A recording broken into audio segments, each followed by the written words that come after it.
Welcome back to another episode of Gaia Gossip, a production of her Many Voices Foundation, where we get in the dirt on Mother Earth. I am your host, Mary Jane Oatman. I also serve as the executive director of the Indigenous Cannabis Industry Association, and I am just tickled pink for today's show. It's going to be a little bit of coffee talk, if you will. And it is just always an honor and a privilege to be able to showcase entrepreneurial women that are blazing trails. And this guest certainly has done that in her own right. So without further ado, let's get this conversation with the wonderful Candy Schibli kicked off. Candy is the CEO and founder of Southeastern Roastery. She also facilitates food and beverage courses. She's a speaker, an author, and also the co-founder of Blend and Brew Cafe. I think of spiritual synergies of how Candy and I connected. I am a lover of coffee.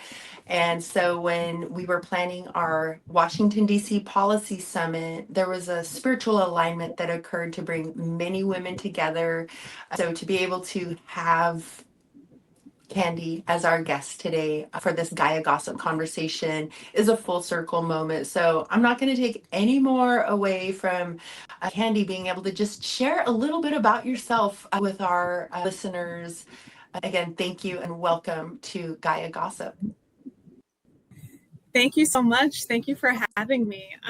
I am originally from Lawton, Oklahoma, and am living now in Washington, D.C., and started my journey as an engineer, really, and kind of got into international development, which is a little bit of an odd trajectory to go into coffee. However, because of my background in engineering, it's chemical, I was able to use my expertise there to build out the coffee roastery, which I have in Baltimore, Maryland.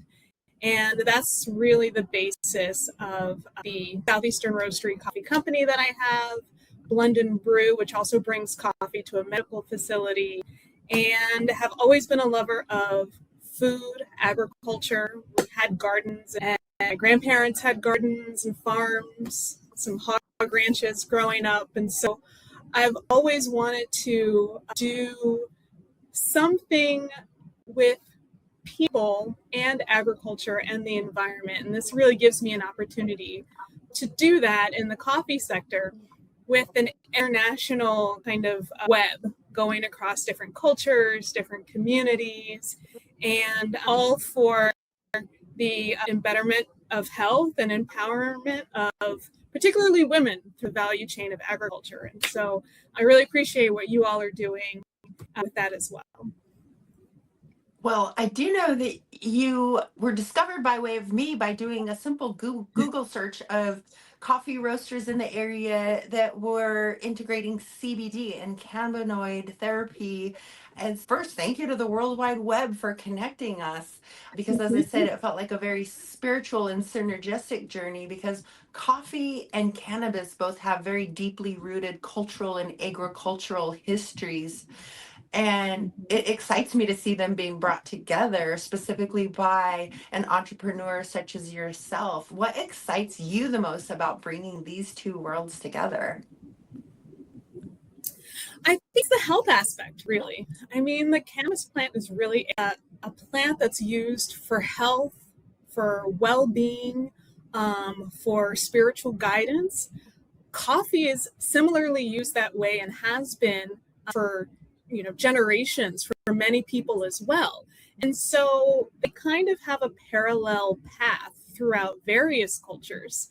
They also share some of the same chemicals. And so when you get different flavors out of different strands of cannabis, you might see similarities in coffee as well. And so those pairings can actually go very well together and really complement each other when taken and used together. So that's what excites me about it. I'm really into natural healthcare via food and nutrition as kind of a parallel to any type of, I would say, Western medicines, such as, prescription drugs and whatnot. They're good alternatives, right? And they're both healthcare products. And they should both be accessible and available to communities for use as the communities really see the need. Oh, I completely agree with you. What common misconceptions do you think exist around combining coffee and cannabis? I think one of the largest misconceptions is that they negate one another, right? That's Yeah. not the Oh, I case. get that. They I know activate different exactly where you're areas. going with this. Activate different areas of the brain. And so they really more complement one another. They're both, I would say, more feminine plants, you know? So Mhm. you've got this kind of soothing impact with cannabis. And you also have kind of a natural energy from caffeine and from coffee. So you can be awake and calm at the same time. And I think a lot of people don't realize that. I think they just think they both negate one another, and that's just not the case. That is so funny that you mentioned that because I think of the smell of coffee before I've even had a sip, before it has actually ever been around the bean itself. The aromatics of it is triggered into such a positive response for me. I get happy. And the same thing when I Yes. smell herb walking onto a cannabis farm, it is not being twisted up into a joint. It is not being put into a bowl. It is in its natural flower state and it makes me happy. The smell of it just Mm-hmm. triggers like extreme this cognitive impact that is very positive and very happy. And so it's really interesting to see that there are still so many misconceptions around them. But you, I think, broke it down very eloquently that they're, they because they do have such shared agricultural histories, but there's so much commonality between the coffee profiles, different THC strains, and product formats. So, Candy, are there any certain coffee flavor notes that you particularly complementing with your cannabis experience?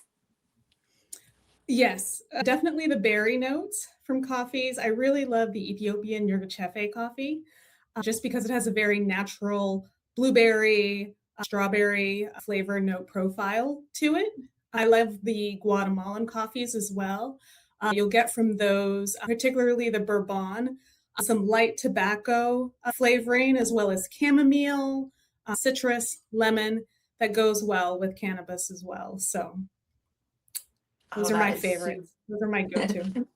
That's wonderful. So I would imagine that through this development work that you've done for Southeastern coffee roasters, that you've had the opportunity to work directly with farmers of the beans that you're roasting. So, Mhm. like, what does it look like from your perspective to work directly with farmers in this world of coffee? It's great. I love working with farmers in general. My dad was a farmer, my granddad was a farmer, so it's very familiar to me. And really going to farms, I've been to farms in Indonesia, across Central America, Uganda, and Ethiopia.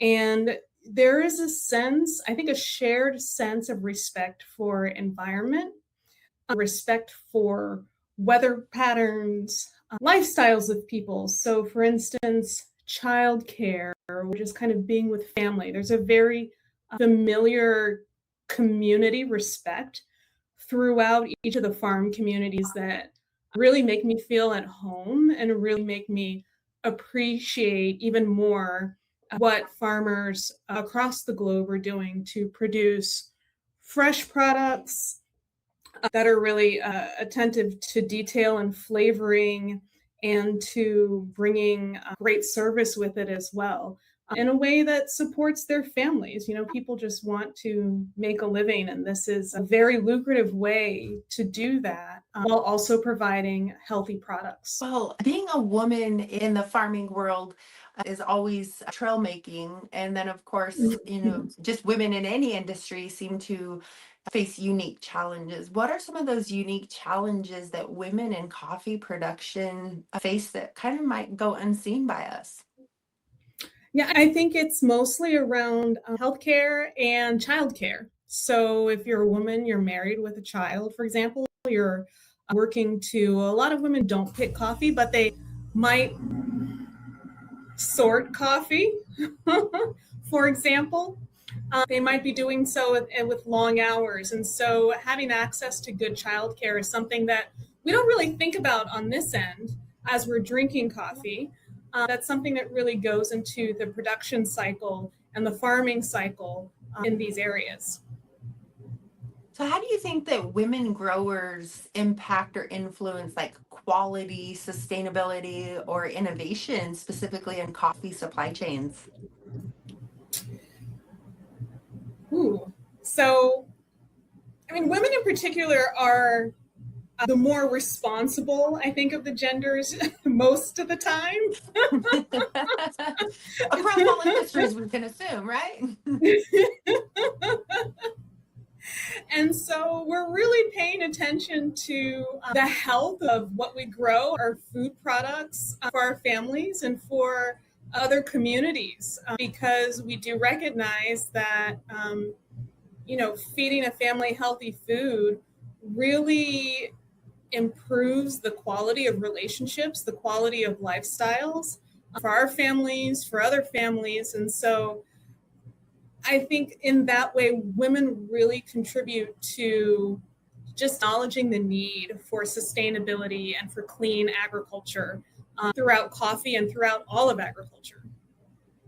Yes. Well, looking back, what types of experiences do you think have really led to your success in economic empowerment in this very complex area? I mean, a lot of people don't really know like direct to farm source. And so, there's been a lot of controversy in the industry that you work in on the coffee side. And we're seeing a lot of those challenges as well with the emergence of the cannabis industry of, economic empowerment in an area where there is still so much development work to be done.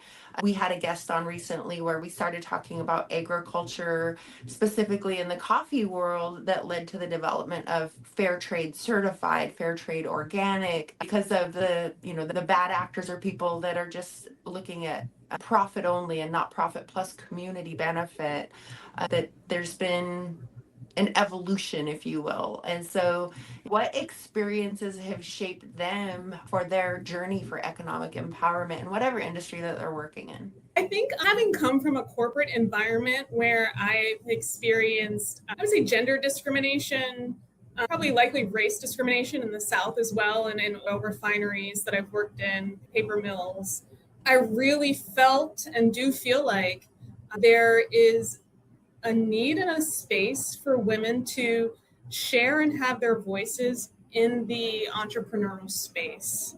And that's one of the few spaces that seems a bit more free for that, right? And so you get organizations like Many Voices. You get organizations that are created by and for women that are supporting international agriculture and supporting cannabis and families. And so if there weren't women in these types of spaces, I think that the spaces for international development and for women's empowerment would look very different. I don't think that they would be as family oriented or child oriented or even female oriented, for lack of a better way of putting it, in a way that will grow women and show young girls and people in general we have value to add to our communities, whether it be through agriculture or support throughout the value chain of any one of these industries. Women voices in all corners of the world. I love it because that is where I think a lot of the groundwork has really been made up, the distance and the gap there, by having more women innovators and visionaries in that space. So you mentioned earlier your background that you had. So that's the skills, talents, knowledge, and gifts that you brought into your new role as head roaster at Southeastern Roastery for your coffee lab.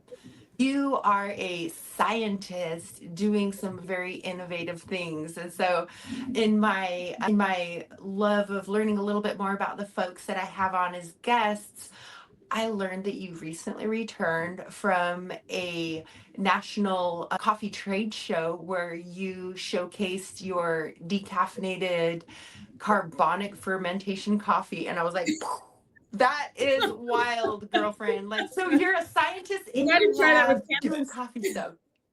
Probably need a little bit of that just to help with the creative inspiration. So tell us a little bit more about this carbonic fermentation, because I've never heard such of a thing in the wide world of coffee. So it's a fermentation process that is largely used in the wine industry. And it is the Okay. fermentation of the whole grapes. In the wine industry, it's the fermentation of the whole grapes, right? And you put it in a non-oxygenated area, let it ferment with either yeast or sugar. The fruits make their own sugar, so you'll get that as well. And then add CO2. And the CO2 kind of helps to that gas, the addition of gas helps to activate the process a bit, to kind of agitate it a bit. And as I'm such a, this is where I get really nerdy because I love this kind of stuff, right? So as a chemical engineer, I'm really into like agitation, like how far can we push the limits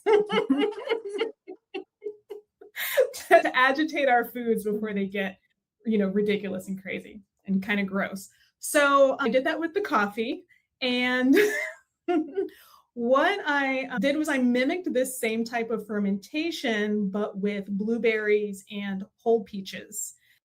And so we put that in a fermentation tank with the raw green coffee beans.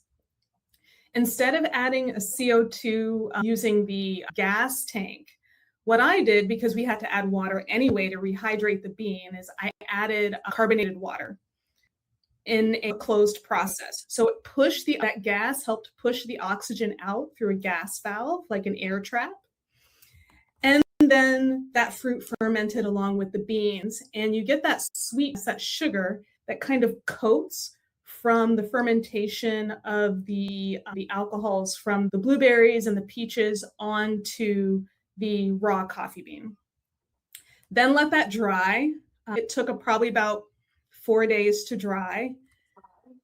Then roasted it.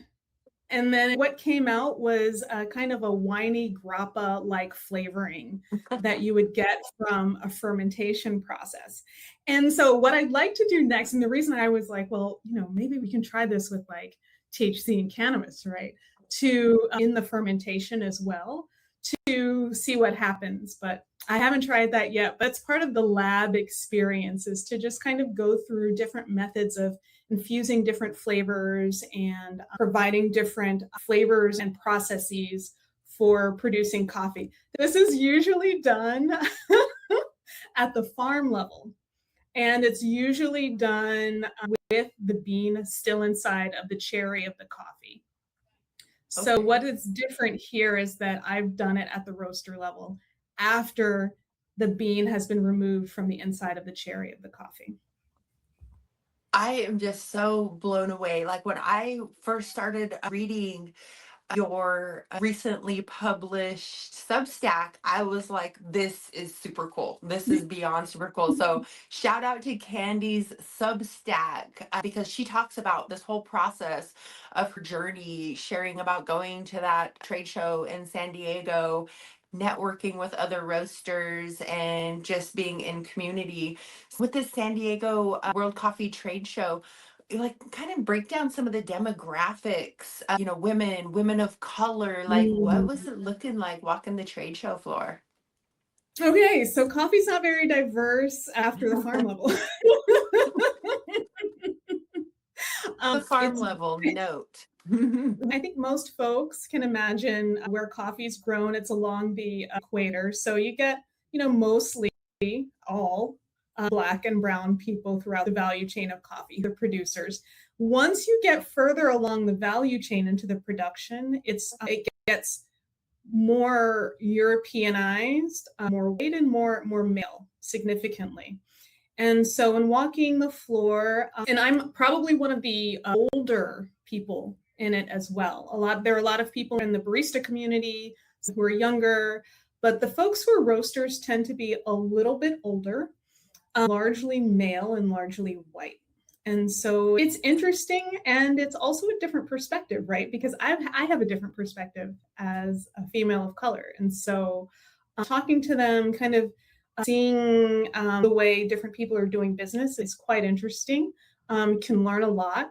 I'm sure a lot of people are learning some things from me as well, but it's a great way to collaborate across cultures, across age groups.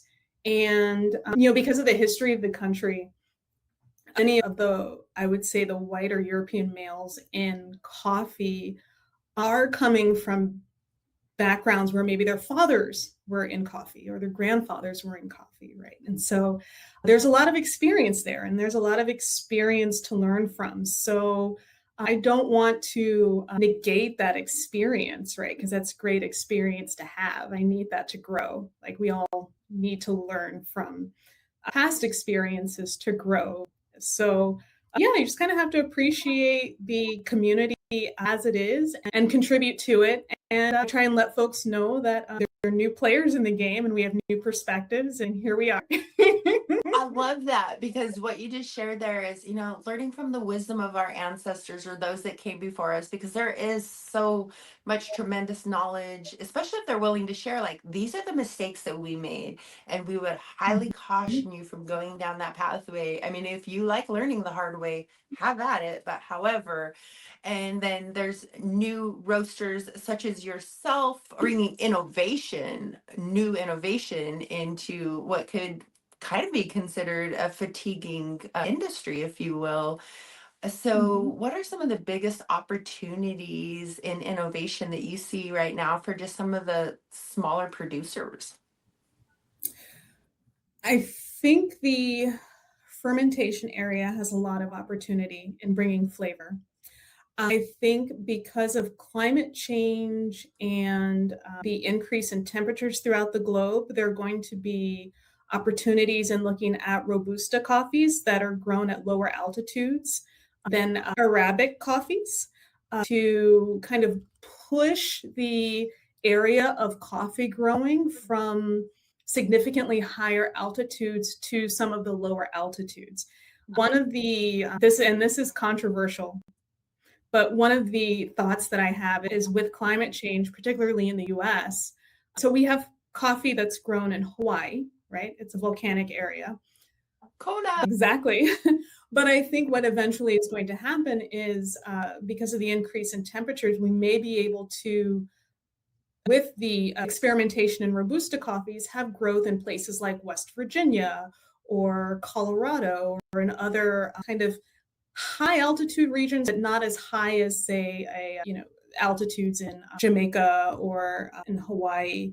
I also think there's some significant areas for growth and experimentation in combining more cannabis and psilocybin with coffee as well. So I've been doing some experimentation in both of those areas with hot coffee and with cold brew coffee, that I think the experiments have been pretty significant. Getting them to market at a price point that people will purchase is another thing. And so I think there's area for experimentation and growth there. Oh, absolutely. That experimentation, it makes me think of that question that you asked in what will happen if, and then going down that pathway, which, makes me think of my elementary school experience when my science teacher told me, you will spend the rest of your life being a scientist. And I never ever thought of myself as a scientist, because you think of the pocket protector, the white jacket, and really scientists in the field of that is just the Inquisition. And it sounds like you, girlfriend, have been a master scientist in the wide world of coffee and roasting, clear down to the soil and where the plants, where the beans are cultivated.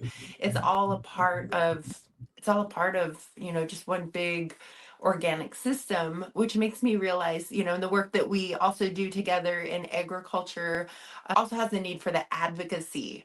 So, do the Indigenous Cannabis Industry Association work. I know Gaia Gossip, their work very much is showcasing the work of people that are getting in the dirt on Mother Earth on behalf of her Many Voices Foundation, which covers a tremendous amount of aspects. I mean, we were talking about cannabis, we're talking about agriculture.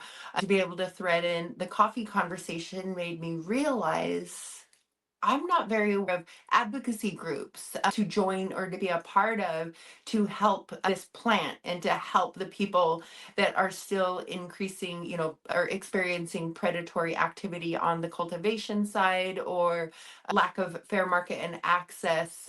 So what are the different, like, how do we advocate in the coffee space? What advocacy groups are out there? How do you get your groove on with your Yeah. peers? I guess you could say the seed to sale or the vertical world of coffee. There are a number of organizations. There's the NCA, the National Coffee Association. There's the Specialty Coffee Association, which more specifically deals with non-commodity coffees, so the Arabica coffees, the specialty coffees, organics, and high-end. That would include your fair trade coffees as well. There's the Fair Trade Association. There's the Organic Trade Association, which also includes coffee, less so in the U.S., but they do have requirements that are placed on agriculture outside of the country. And so it does encompass that a bit. There's the International Women in Coffee Association. That includes many of the growers and producers outside of the United States. So really from an agricultural perspective, I would recommend that organization, particularly in looking for and advocating for women producers and growers in agriculture. Now, through the Specialty Coffee Association, there is the Roasters Guild. The Roasters Guild is quite specific to what I do, which is separate from the producers and the women in agriculture. And that is largely a male-driven and member organization. But there are more women coming into roasting as a field and into the Roasters Guild. So there are quite a few organizations. They're a little bit more disjointed than I would like, but they're there. Oh, I love this because it leads into my next question. What type of collective action do you think is needed over the next 5 years in the industry? I think one of my first pieces of advice is something that I'm trying to do now. We'll see how far I get, is to be more communal, I guess, communist a little in the way in which we work, right? And so I think it's going to be really important, particularly for women, but for people in general, to be looking at more cooperative business models, right? So one of the things that I'm looking at doing is creating a co-op with women producers, myself, and then women-owned cafes and restaurants so that we can leverage our assets. We can leverage our intellectual property and resources to build larger, more sustainable organizations and corporations. So that's one advice I would give to the future generations, is to look at more cooperative models. There's also a lot of fundraising that's money that's available for co-ops as well that's not tapped into, particularly among Black and Brown communities. And I think we need to do more of that. And I would say just get really interested in finance models. I think the new digital finance models are going to be very important to understand moving forward, not only in e-commerce, but in brick and mortar as well. And so there are going to be a lot of changes with climate change. So just be particularly aware of that also. Yeah, thank you so much. Just so many gifts to our listeners. Is there a specific story or perspective of a business decision that you reflect upon now that you would like, if you could go back and just give that gentle hand on Candy's shoulder in the past to guide her and inform you? Like, what wisdom would you tell younger Candy? Not all money is good money. Oh, I love it. Yeah, yeah. Don't be too quick to take money. Not all business is good business. Be very selective and be very value driven and patient with the growth. I would tell myself that with the growth of my business, that has been something that I've had to learn the hard way. And I'm still paying back some loans that I've taken out that I probably shouldn't have taken out when I took them out. So timing becomes very important. And this is also, again, why I would advise making sure you understand different finance models and things like that. That is such a great advice and suggestion. I think that's where the other professional networks also come into play, because in this world where we're kind of trained to think about where our weaknesses are and not really build on a strengths-based model, is you can do that through sisterhood. You find that graphic designer that can help you make the poster because you don't do graphic designing, or you can find that bookkeeper accountant where that is their love language. Numbers may not be my love language, but I know of a lot of ladies who do have it as theirs. And so thank you for that, because I think that is really important advice as well.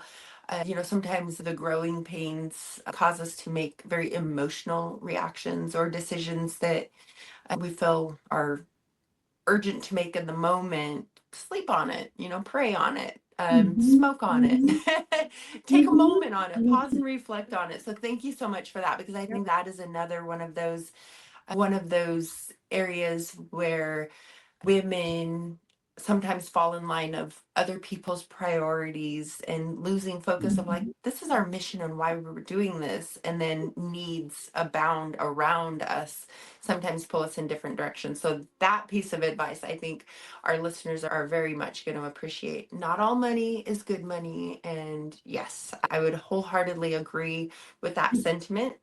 Sometimes it makes us have to work a little bit harder before we could work a lot smarter. But I thank you so much for that, because that is that story or inspirational advice for our listeners that I know will make an intentional impact, because our networks are very important. Yes. So can you just share with us, aside from the trade associations, more of like this community? How do you find community in the DC metro area to sustain Candy and your work that you do? Yeah. So, gosh, I have joined hiking organizations. I'm a part of a kayak club Oh, out of cool. On the Baltimore, water. Maryland. I love everything water. And I'm kind of embedded into the music community here in DC. Even though I don't play as well as most musicians, I have been in a couple of bands and support many friends in bands, either through art or through coffee. And so that's been really fun. And then the Baltimore Psychedelic Society, that's actually really helped in learning more about where things are going in that area and the different opportunities that are there. So, yeah. Yes. Well, I bring that up because I know that for myself personally, my networks, my community, the capital of my community for spiritual support plays such a vital role in my short-term mental health as well as my long-term business success strategies. And I Mhm. think that community, growing your community is very important. So when we started the Washington, D.C. Policy Summit, it was a very intentional reason why we planted our roots for that legislative policy advocacy forum in Washington, D.C. But we also realized that, being connected and having touch points into the community businesses also was very important for our organization. So we work with Carolyn Phillips, the planner of the National Cannabis Mhm. Festival, and to be able to just continue creating the synergy. So we look forward to having you Love at her. our 5th annual Washington, D.C. Policy Summit. Look forward to having her Many Voices Foundation back. It was such an honor to be able to have Alicia Fall as our award winner last year, doing tremendous work on behalf of plant medicine reform, ending the negative stigma. And I think that this conversation as well, talking about the shared agricultural histories of cannabis and coffee, the innovation that's happening, my mind has already just been opened up to a whole new world through the fermentation conversation. So thank you so much for sharing on that note. I think also what I would really love for you to share with our community is just, a story or perspective that you wish more people would talk about or ask about in the wide world of coffee. Yes, I think the geopolitical climate impacts coffee and agriculture in general a lot more than people realize. We're impacted by oil pricing, which impacts the shipping price of coffee, for example, from origin to the US. I've had situations in Ethiopia where there have been proxy wars between the US and China, and we weren't able to get product that we paid for outside of a specific region of the country because of that holdup, and had to have that rerouted, right? So then you need to have your networks, your connections to even do that. Thank God we knew someone, but still. So there's a lot that goes on politically that impacts how coffee is moved, when it can be moved, and the price that it can be moved at, and impacts the final price of the product.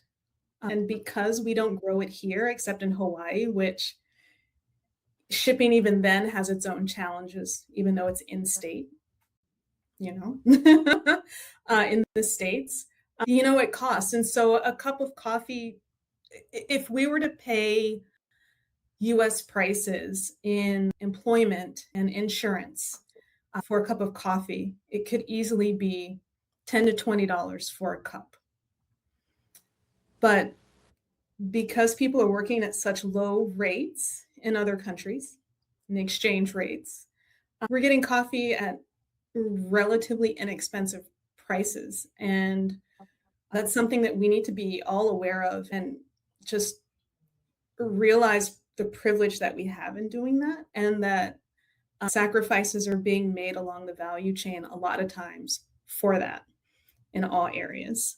Wow, that was very impactful because I work in the wide world of global import exports. And I mean, I was aware of constraints in the import side when the administration was just going in all different directions with taxes and tariffs on global imports. And I certainly, first thing I thought about was my coffee affordability. And everybody talks about this concept of affordability. And thank you, because you actually gave me this perspective that even myself, we kind of start to pigeonhole it into how it's going to impact us, and we don't reflect outwards on that value stream supply chain and how it's impacting other people. So yeah, just even that, the opportunity to take the pause and reflection before you even take your sip in the morning, about just being full of gratitude that you even have the privilege, thank you so much, the privilege of being able to be a consumer. It makes me think about what we're going through with cannabis right now, where, we have to shift, this responsibility to the conversation that we're very privileged in this day and age to be able to have this conversation. So let's slow our roll in time out about for-profit exploitation and really focus more on the healing and the health and just the access, the privilege of access that many of our communities are still struggling with. Yeah. And it's a lot. It's like that for a lot of agricultural products. Today's conversation has been absolutely phenomenal. Could you please share with all of our folks for Her Many Voices Foundation where can we follow and support your work and the communities that you serve? Sure. www.southeasternroastery.com. Follow us on Instagram at Southeastern Roastery. Definitely check out Many Voices, ICIA, the National Cannabis Festival. Hopefully it comes back on. I want that as well. And yeah, and I think the International Women's Coffee Alliance as well, particularly if you care about agriculture. And there are many women that are doing many great things in the US. So definitely check out all your food and beverage organizations. And again, as I had mentioned earlier, that is CANDYSCHIBLI on Substack. Check out Candy's Substack. Yeah, can you just share a little bit more about your why? What is your why? Because I think I kind of know and assume why. I think that there's a lot of healing that takes place through journaling and through writing. And then to take it to that next level of like you go out into the world of Substack, and that is a whole nother universe set with intentionality. Can you just kind of share a little bit about why a Substack? Why now? Yes, I actually was talking to someone at a food summit recently, and she said to me that she said, Candy, you have a lot of experience. You're a subject matter expert. You need to give yourself more credit. We as women need to give ourselves more credit and take up more space and really share more of what we learn. And I said, oh, I never really think of myself as a subject matter expert, but I guess I should. I have been doing this long enough. She said, yeah, you should create a Substack or something. And so that's what I did. I created something, a space where I can share what I'm doing and actually, as you said, journal and reflect on what I've been able to contribute and have a space for that to be public for others to see and learn from as well. So thank you. Well, I think it's so important. Like, you know, I think I know a lot about a lot of things, but today my whole world was open up to carbonic carceration fermentation. So like there's that part.